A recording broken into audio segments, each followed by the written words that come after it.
রাজধানীর হজরত শাহজালাল আন্তর্জাতিক বিমানবন্দর সহ পরপর ৩ জায়গায় ভয়াবহ আগুন লাগার ঘটনায় আতঙ্কিত পুরো দেশ। এ নিয়ে দেশ জুড়ে চলছে নানা আলোচনা সমালোচনা। অনেকে হচ্ছেন এর নেপথ্যের কারণ, উঠছে নানা প্রশ্ন। এবার এ নিয়ে নিজের অভিমত প্রকাশ করলেন বিশিষ্ট ইসলামী চিন্তাবিদ মিজানুর রহমান আজহারী। সেই সঙ্গে তিনি ফেসবুক পোস্টের মাধ্যমে যথেষ্ট উদ্বেগও প্রকাশ করেছেন। 18 অক্টোবর রাতেই নিজের ভেরিফাইড ফেসবুক পেজে দেওয়া দীর্ঘ সে ফেসবুক পোস্টে কি লিখলেন জনপ্রিয় ইসলামী চিন্তাবিদ, বিস্তারিত জানাচ্ছেন লিমা সায়ন্তী।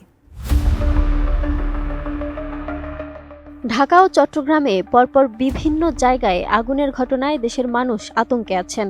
মিরপুরের গুদাম থেকে শুরু হওয়া এই আগুনের লেলিহান শিখায় পুরল বন্দরনগরীর সিইপিজেড এলাকার গুরুত্বপূর্ণ স্থাপনা। সেই আগুন এসে পৌঁছালো শাহজালাল বিমানবন্দরের গুরুত্বপূর্ণ কার্গো ভিলেজেও। সবশেষ 18 অক্টোবর দুপুর 2:30টার দিকে শাহজালাল বিমানবন্দরের কার্গো ভিলেজে আগুন লাগে। আগুন নিয়ন্ত্রণে একে একে ফায়ার সার্ভিসের 37টি ইউনিট যোগ দেয়।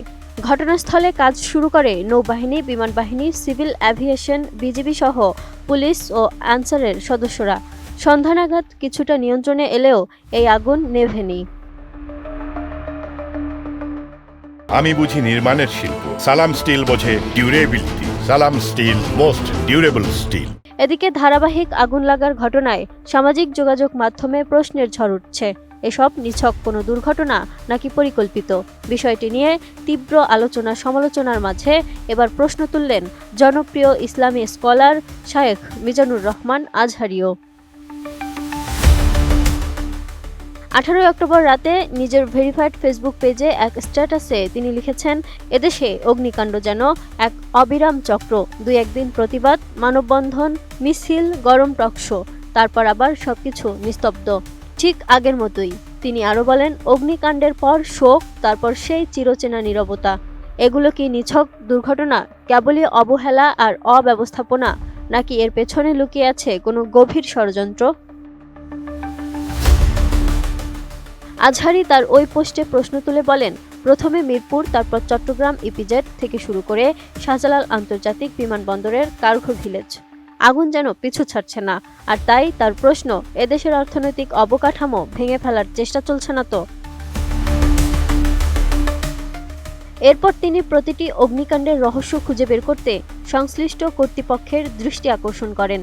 নিরপেক্ষ তদন্ত করে ভালোমতো খতিয়ে দেখে এর যথাযথ ব্যবস্থা নেওয়ার জন্য অনুরোধ জানান দেশের প্রশাসনকে। দেশবাসীর জন্য দোয়া জানিয়ে সবশেষ ইসলামী এই স্কলার ওই পোস্টে উল্লেখ করেন, হে আল্লাহ, আপনি আমাদের প্রিয় জন্মভূমি বাংলাদেশকে সব ধরনের বালা মুসিবত, বিশেষ করে এই সব ভয়াবহ অগ্নিকাণ্ডের মতো দুর্যোগ থেকে হেফাজত করুন। আমাদের ধৈর্য ধারণ করার এবং এই বিপদ কাটিয়ে উঠে ঘুরে দাঁড়ানোর তৌফিক দিন। Lima Sayanti, ATN news.